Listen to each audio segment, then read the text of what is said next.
Innal hamdalillah nahmaduhu wa nasta'inuhu wa nastaghfiruh wa na'udzu billahi min shururi anfusina wa min sayyiati a'malina man yahdihillahu fala mudilla lahu wa man yudlil fala hadiya lahu ashhadu an la ilaha illallah wahdahu la syarika lahu wa ashhadu anna Muhammadan 'abduhu wa rasuluh.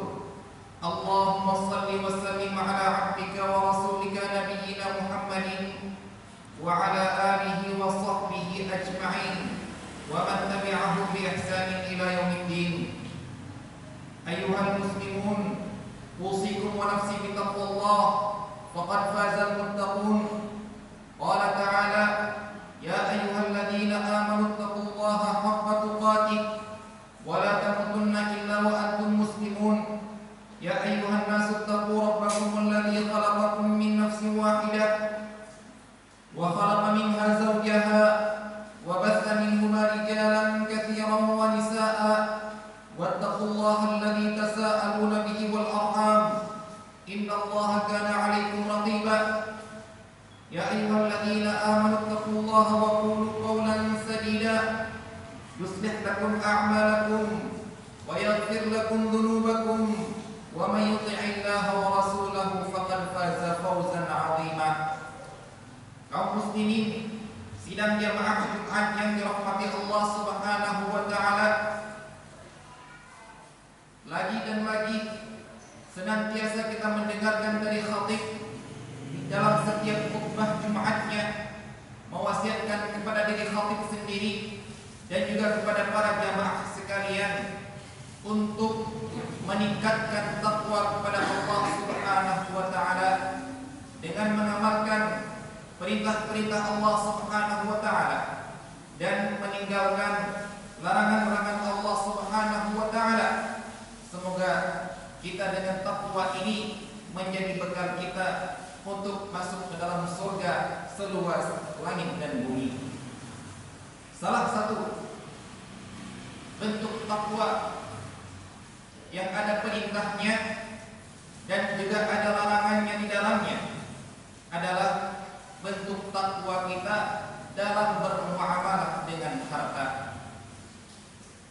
Allah Subhanahu wa taala berfirman di awal-awal surat An-Nisa, tepatnya pada ayat yang kelima, wala tu'tus sufaha'a amwalakum allati ja'alallahu lakum qiyamah.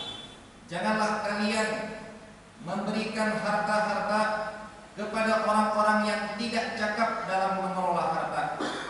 Karena kalau memberikan harta kepada mereka, maka yang akan terjadi adalah israf, menghambur-hamburkan harta, ataupun tabdzir, menggunakan harta bukan pada tempat yang diridhai oleh Allah Subhanahu wa taala. Maka dilarang bagi seorang wali untuk memberikan harta, untuk menyerahkan seluruh hartanya kepada orang-orang yang belum balik, menyerahkan hartanya kepada orang-orang yang tidak, kepada orang-orang gila ataupun orang-orang yang tidak berakal. Kenapa?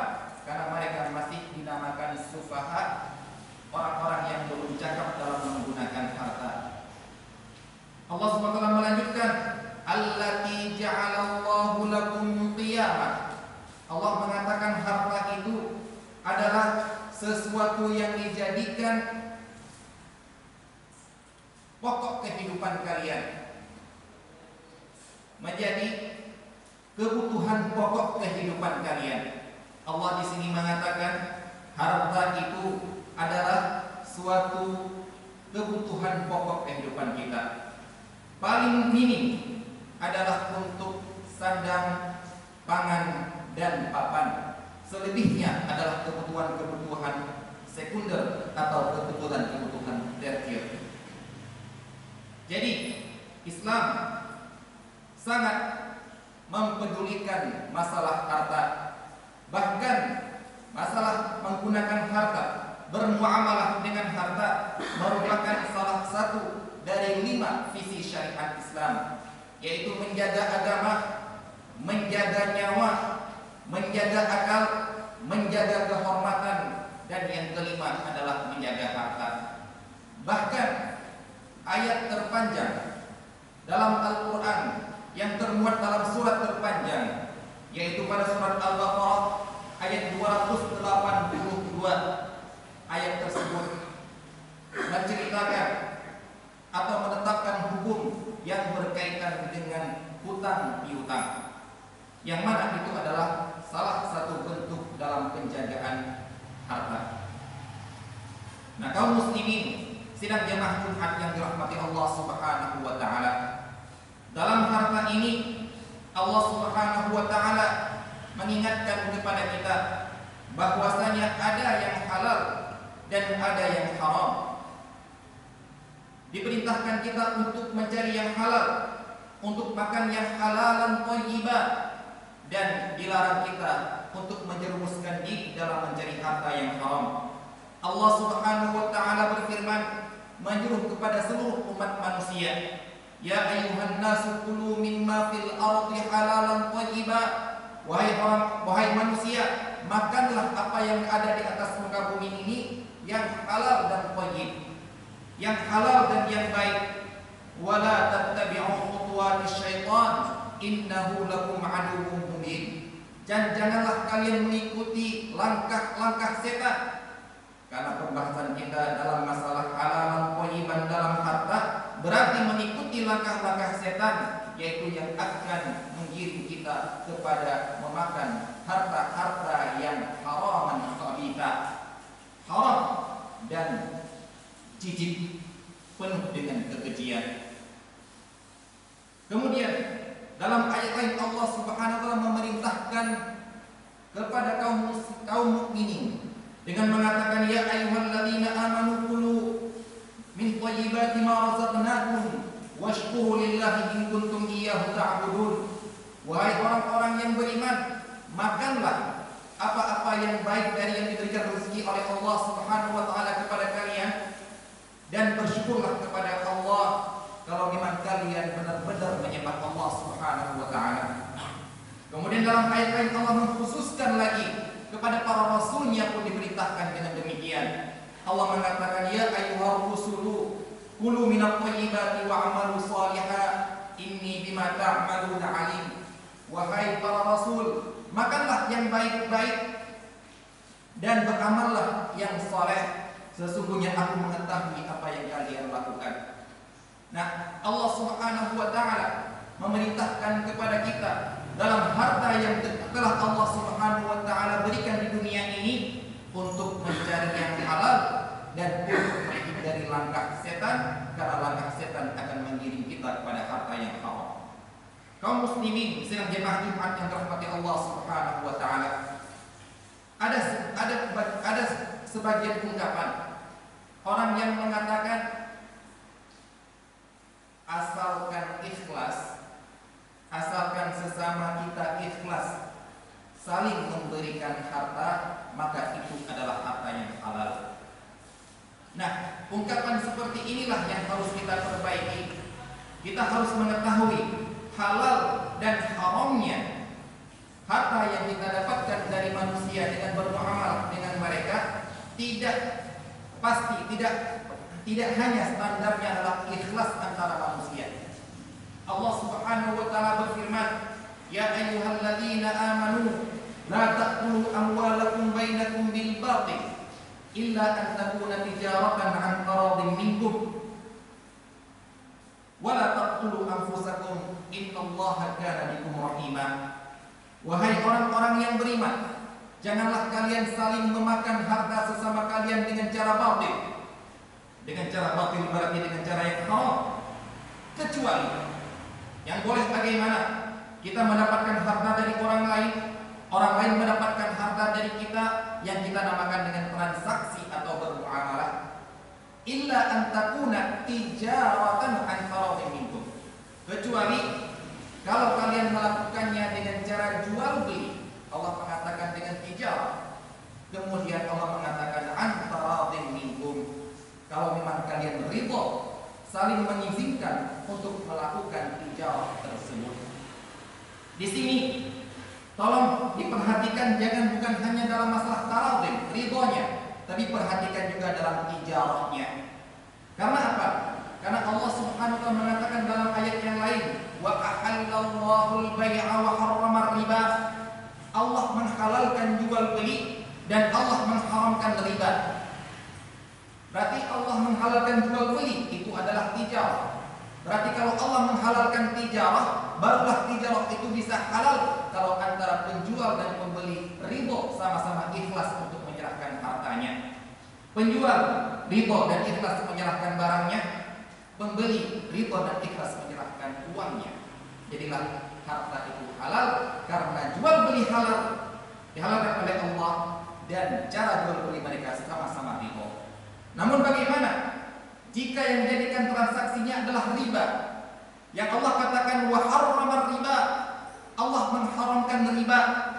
Kemudian antara rentenir ridho memberikan pinjaman, antara orang yang menerima pinjaman ridho menyerahkan uang lebih ataupun yang dinamakan riba. Apakah jadi halal?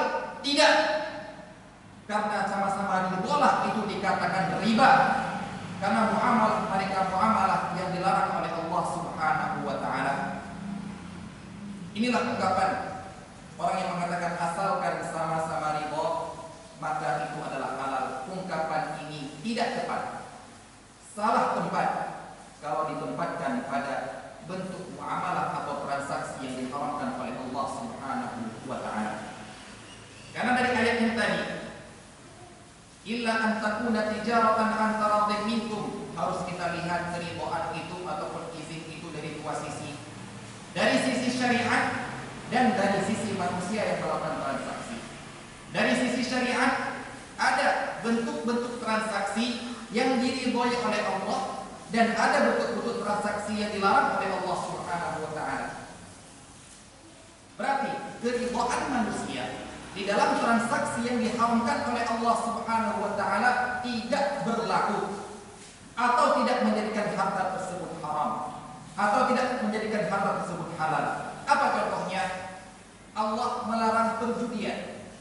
Kemudian ada dua orang ataupun sekelompok orang dengan ridhonya duduk di sebuah tempat sama-sama memasang sambil tertawa-tertawa, sambil makan-makan snack. Kemudian mereka bermain judi di dalamnya. Mereka ridho untuk melakukan perjudian. Apakah kemudian hasil judi itu menjadi halal? Tidak.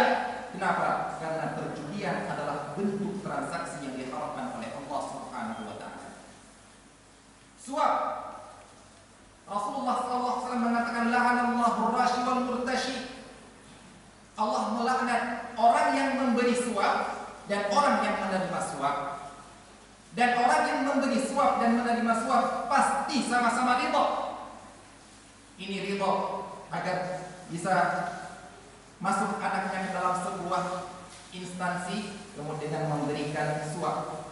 Yang itu pun ridho menerima uang tersebut dengan janji untuk mengangkat anaknya di dalam sebuah instansi ini. Apakah kemudian hasil yang didapatkan menjadi halal? Tidak. Karena apa? Karena transaksi yang mereka lakukan adalah transaksi yang haram dan diharamkan oleh Allah Subhanahu wa taala. Walaupun mereka sama-sama ridho, tetap itu juga sebagai yang haram. Hadiyatul ummal yang dikatakan itu adalah perbuatan ghulul. Hadiyatul ummal adalah seseorang pejabat negara yang mendapatkan hadiah dari rakyatnya karena jabatannya, bukan karena mereka saling memberikan hadiah karena merupakan ikatan keluarga, ikatan persahabatan sebelumnya, bukan. Yang mana mereka sebelumnya tidak pernah saling mengenal. Begitu dia menduduki sebuah jabatan dalam pemerintahan, ketika Lebaran, maka banyak parsel yang datang ke tempat dia. Parsel dari produsen ini, parsel dari penerbit itu, parsel dari kontraktor ini dan lain sebagainya. Apakah halal dia dapatkan itu? Padahal ikhlas dia mengantarkannya. Tidak. Kenapa? Karena itulah yang dinamakan hadiyatul ummal, dan hadiyatul ummal adalah ghulul. Nah, kaum muslimin yang dirahmati Allah Subhanahu wa taala, perhatikanlah Jangan membuat kaidah sesukanya sebelum belajar fikih muamalah. Jangan membuat selama saling ridha maka itu adalah halal. Ini persis seperti kalau kita katakan, apakah orang yang berzina itu kemudian menjadi halal? Karena zina itu sama-sama ridha, tidak ada paksaan. Tapi apakah perbuatan mereka menjadi halal? Tidak. Kenapa? Karena zina dilarang oleh Allah Subhanahu wa ta'ala. Kalau tidak ridho, itu namanya pemerkosaan. Itu lebih parah lagi daripada perzinahan. Terapkanlah kaidah seperti ini. Sebelum menentukan ridhonya manusia, cari dulu muamalah manakah yang diridhoi ataupun tidak oleh Allah Subhanahu wa ta'ala. Oleh karena itu Umar bin Khattab mengumumkan kepada rakyatnya, la yabi'u fi suqina illa man faquha. Tidak boleh berjualan di pasar kami kecuali orang-orang yang sudah paham jual beli secara syariat. Kenapa? Wa illa akala riba. Kalau dia tidak tahu cara berjual beli yang benar, dia akan makan riba dalam muamalahnya. Berarti ketahui dulu mana muamalah yang diridhoi oleh Allah dan mana muamalah tidak diridhoi oleh Allah. Berarti pakailah kaidah ikhlas, sama-sama ikhlas di muamalah yang diridhoi oleh Allah Subhanahu wa ta'ala. Jangan dipakai di muamalah yang dimurkai dan dilarang oleh Allah Subhanahu wa ta'ala seperti riba. Aqulu ma tasma'un wa astaghfirullah li wa lakum wa li sa'iril muslimina min kulli dhanbin fastaghfiruhu innahu huwal ghafurur rahim.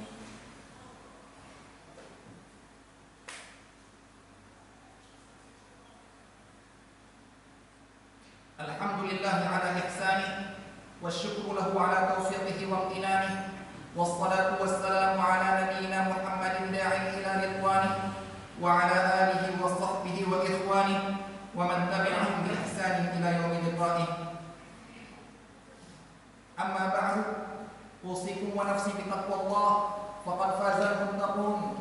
قال تعالى: والعصر إن الإنسان لفي خسر إلا الذين آمنوا وعملوا الصالحات وتواصوا بالحق وتواصوا بالصبر. Kaum muslimin sedang jamaah Jumat yang dirahmati Allah Subhanahu wa taala. Di sana ada ungkapan lain. Ada ungkapan orang yang mengatakan, selama ini sudah diputuskan oleh pengadilan ini punya saya, maka sekarang menjadi halal milik saya. Selama rumah ini sudah diputuskan oleh pengadilan itu punya saya, maka ini halal menjadi milik saya. Dan benda-benda lainnya yang diputuskan oleh pengadilan. Apakah sudah benar 100% ungkapan itu? Belum tentu. Dan saya tidak mengatakan salah 100%. Belum tentu. Kenapa? Karena Rasulullah SAW sendiri, yang mana beliau sebagai nabi dan beliau juga diutus sebagai awal qadhi ataupun hakim yang pertama dalam syariat Islam ini. Beliau mengatakan, innama ana basyarun, sesungguhnya aku ini adalah manusia biasa, wa innakum takhtasimuna ilayya, dan kalian akan datang berperkara di depan saya. Ada yang mendakwa dan ada yang terdakwa. Datang di majelis Rasulullah SAW dan Rasulullah sebagai hakim. Beliau mengatakan, fala'alla ba'dakum an yakuna alhana bi hujjatihi min ba'din. Ada di antara kalian yang hebat dalam menyampaikan alibinya, yang pintar dalam menyampaikan buktinya. Fa'aqdi ala nahwi ma asma'u, kemudian aku pun memutuskan dalam perkara ini seperti yang aku dengar. Bagaimana maksudnya? Mana yang punya bukti, dialah yang diserahkan benda yang diperkarakan. Mana yang punya bukti, yang punya saksi, dialah yang berhak untuk mendapatkan tanah yang sedang diperkarakan. Kemudian Rasulullah SAW mengatakan, faman qadaituhu lahu min haqqi akhihi syai'an, seandainya ada saya putuskan benda itu untuk kalian, sedangkan kalian tahu benda itu bukan punya kalian, cuma hanya gara-gara kalian pintar mendatangkan bukti, pintar mendatangkan saksi, pintar membuat alibi, kemudian aku putuskan benda itu adalah milik kalian, padahal kalian tahu itu bukan punya kalian. Apa kata Rasulullah? Fala ya'khudhu, jangan kalian ambil. Walaupun sudah diputuskan oleh pengadilan, walaupun sudah diputuskan oleh Rasulullah SAW sebagai hakim, jangan kamu ambil. Kenapa? Fa innama aqta'tu lahu qit'atan minan nar.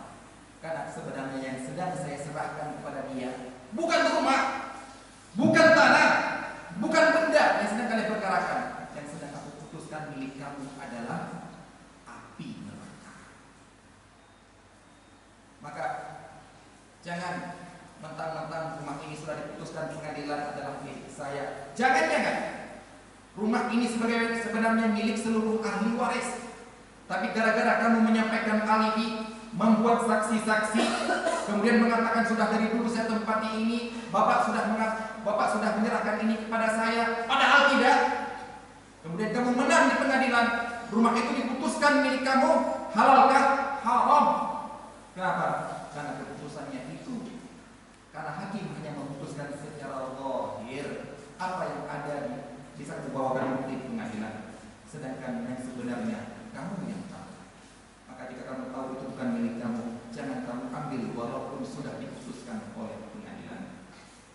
Nah, kaum muslimin sidang jemaah Jumat yang dirahmati Allah Subhanahu wa taala, maka berhati-hatilah. Jagalah diri kita, jangan sampai memakan harta yang haram, mengambil hak orang lain dengan cara transaksi yang dilarang oleh Allah Subhanahu wa taala, ataupun dengan cara kita angkat ke pengadilan agar harta itu menjadi milik kita, padahal harta itu adalah milik orang lain. Innallaha wa malaikatahu yusholluna 'alan nabi ya ayyuhalladzina amanu shallu 'alaihi wa sallimu taslima. Allahumma shalli 'ala Muhammad wa 'ala ali Muhammad kama shallaita 'ala Ibrahim wa 'ala ali Ibrahim innaka Hamidum Majid. Wa barik 'ala Muhammad wa 'ala ali Muhammad kama barakta 'ala Ibrahim wa 'ala ali Ibrahim fil 'alamin innaka Hamidum Majid. Wa radallahu 'anil khulafa'ir rasyidin al-a'immatil mahdiyyin Abi Bakar wa Umar wa Utsman wa Ali wa an sa'iri sahabati ajma'in wa 'anna ma'hum bi rahmatika ya arhamar rahimin. Allahumma ighfir lil muslimina wal muslimat wal mu'minina wal mu'minat al ahya'i minhum wal amwat. Allahumma a'izz al-islam wal muslimin wa adhill asy-syirka wal musyrikin wa dammir a'da'aka wa a'da' ad-din. Allahumma ba'ath fina man yujaddid lana amra dinina yad'una ila at-tauhid was sunnah ويحذرنا من الشرك والبدعة واجعل له أعوانا من السلطان والرجال الصالحين واجعلنا معكم برحمتك يا أرحم الراحمين. ربنا آتنا في الدنيا حسنة وفي الآخرة